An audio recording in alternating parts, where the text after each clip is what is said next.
खाऊन खाऊन मातला होता सहजाचा ती मरणार नव्हता.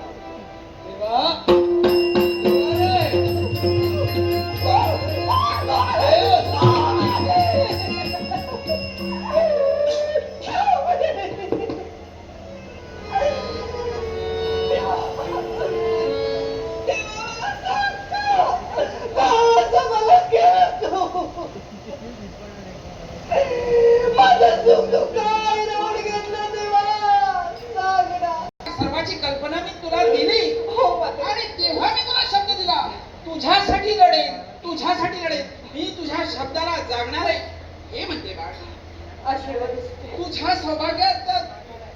तुझा सौभाग्य तुला परत मिळवण्यासाठी साऱ्या देवतांशी संघर्ष मी करेन, पण त्यात यश किती येईल हे मी मात्र तुला सांगू शकत नाही.